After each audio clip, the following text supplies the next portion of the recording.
How many mocks should I take while preparing for CLAT PG. बहुत ज़्यादा question तुम लोग ये पूछ रहे हो कमेंट्स में, इधर उधर सारी जगहों पे पर्सनल टेक्स्ट मैसेज आ रहे हैं, इसके लिए व्हाट्सएप पे मैसेज कर रहे हो। अच्छा, बाय द वे, अगर तुम में से कोई मुझे रीच आउट करना चाहता है किसी भी पर्सनल हेल्प के लिए या जू रिसर्च को रीच करना चाहता है, तो उस केस में इस नंबर पे हम लोग को कांटेक्ट कर सकते हो तुम, जो तुम्हारे सामने डिस्प्ले हो रहा है। और इस पे करके तुम जो भी क्वेरीज, क्वेश्चंस, जो भी प्रेपरेशन के लिए हेल्प चाहते हो, सारी की सारी हेल्प ले सकते हो। जो भी बैचेस है, बैचेस को चेकआउट कर सकते हो। और अब हम लोग स्टार्ट करते हैं अपने वीडियो के साथ कि how many mocks to take while preparing for CLAT. तो बहुत ही इंपॉर्टेंट क्वेश्चन है।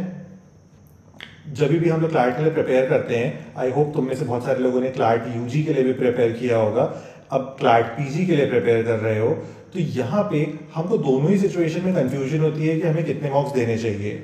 ठीक है, इस सिचुएशन से तो हम लोग बहुत ज़्यादा आगे आ चुके हैं। आई होप 5 या 4 साल आगे आ चुके हैं। 4th या 5th ईयर के स्टूडेंट हो गए अब तुम, जब तुम इस वीडियो को देख रहे हो।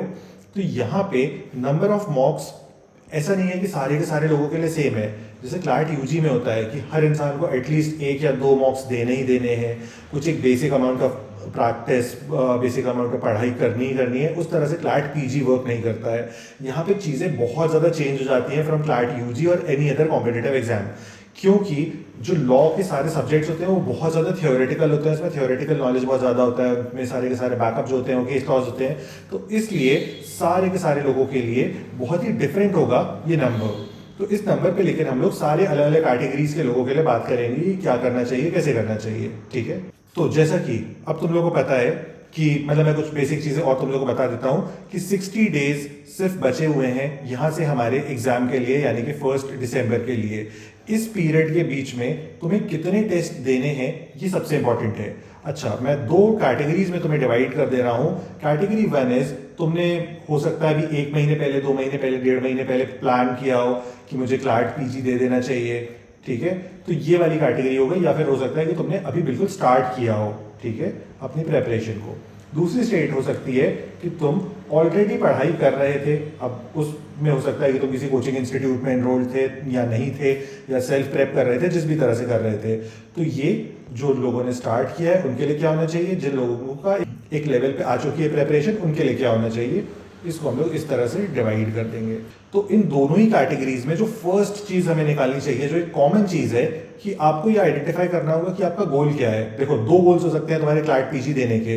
या तो तुम कॉलेज में एक अपग्रेड चाहते हो कि मैं एक पर्टिकुलर लेवल ऑफ कॉलेज में हूँ, हो सकता है तुम एक ट्रेडिशनल यूनिवर्सिटी में हो, तुम्हारा गोल हो कि मैं एक नेशनल लॉ यूनिवर्सिटी में जाके पढ़ना चाहता हूँ, वो एक्सपीरियंस करना चाहता हूँ, वहाँ पे जो प्लेसमेंट अपॉर्चुनिटीज मिलेंगे उनको यूज करना चाहता हूँ और अपने आपको एक पूरी तरह से अपस्किल करना चाहता हूँ। तुम्हारा गोल 2 हो सकता है कि तुम हार्डकोर पीएसयू में जॉब करना लेना चाहते हो थ्रू क्लैट पीजी, और तुम सिर्फ इसी के लिए एस्पायर कर रहे हो।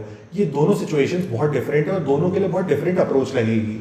तो ये तुम पहले तो आइडेंटिफाई कर लो तुम क्या चाहते हो। ठीक है, इस तरह से मत रखो अपने गोल कि मैं ये भी चाहता हूँ, ये भी चाहता हूँ, ये भी मिल जाए तो अच्छा है, ये भी मिल जाए तो अच्छा है।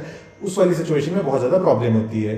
अब क्लैट पीजी की एक बेसिक मिनिमम एलिजिबिलिटी क्या है वो तो तुम्हें इस वीडियो में देखने को मिल जाएगी। तो तुम इस वीडियो को देख लो, तुम्हें क्लैट पीजी की बेसिक एलिजिबिलिटी, कितनी रैंक लानी है, कैसे उसके लिए प्रिपेयर करना है, वो सारी चीजें इस वीडियो के अंदर है। अब हम लोग बात करते हैं हमें क्या पूछा जाता है क्लैट पीजी के एग्जाम में।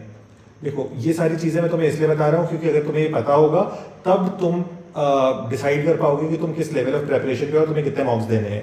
तो क्लैट पीजी में जो तुम्हारे सामने चार्ट दिख रहा है, ये सारे के सारे सब्जेक्ट पूछे गए हैं लास्ट 3 इयर्स में, और इनका वेटेज भी मैंने साथ में लिख दिया है। इस शीट को तुम डाउनलोड भी कर सकते हो from the link in description.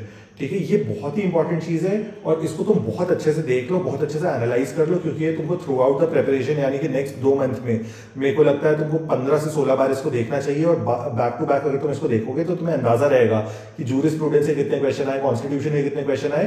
तो जब तुम पढ़ रहे होगे तो तुम्हें पता होगा कि इस चीज को मुझे इतने डेप्थ में पढ़ना है और इतना ज्यादा पढ़ना है, इतना टाइम, इतना एफर्ट डालना है। क्योंकि कई बार ये होता है हमारा कोई सब्जेक्ट स्ट्रांग होता है, कोई सब्जेक्ट वीक होता है, तो अलग अलग सिचुएशंस होती हैं, उस सिचुएशन के हिसाब से तुम लोग डील कर पाओगे। अब आते हैं हम लोग अपने मेन पॉइंट पे, थर्ड पॉइंट पे।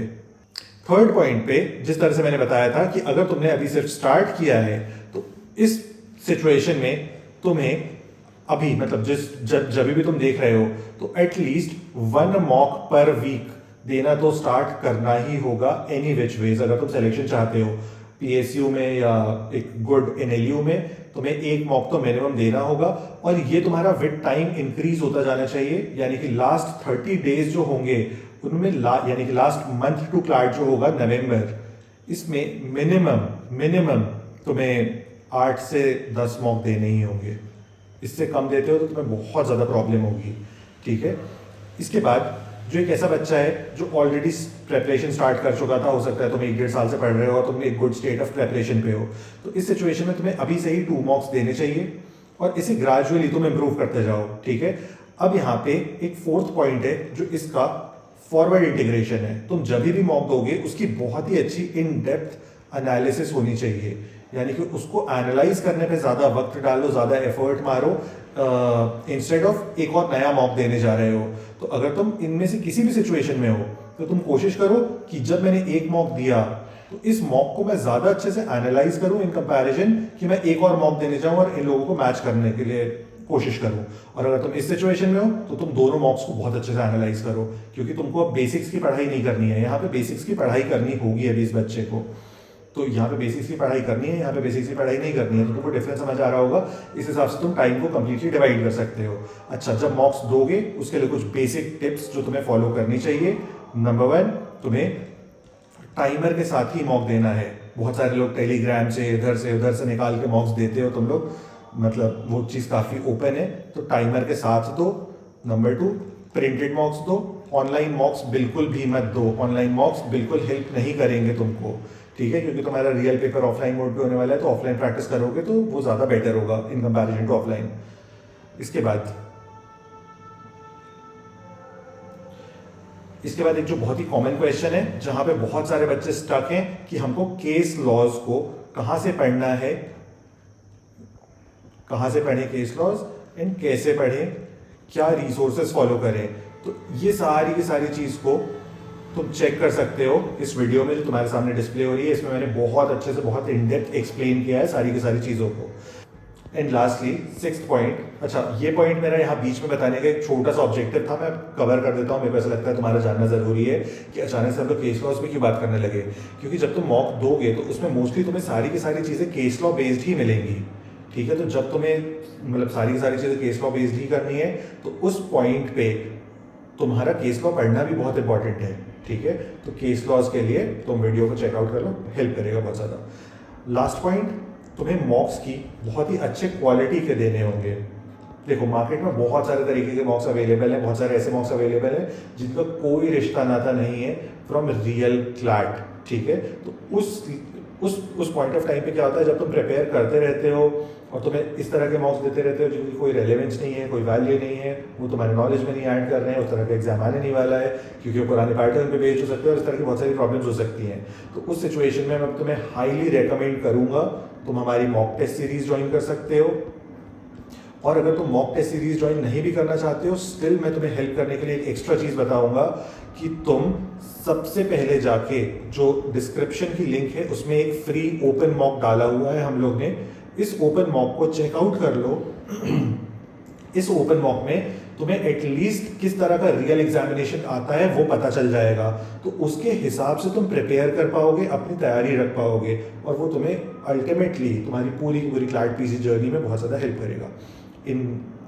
अब तुम्हें कोई भी क्वेरी क्वेश्चन है तो तुम कमेंट में आ सकते हो, हम लोग बात कर सकते हैं, व्हाट्सएप नंबर पे कनेक्ट कर सकते हो, नो प्रॉब्लम, ठीक है। चलो सी यू नेक्स्ट टाइम। कोई भी क्वेरी हो डाल दो कमेंट्स में।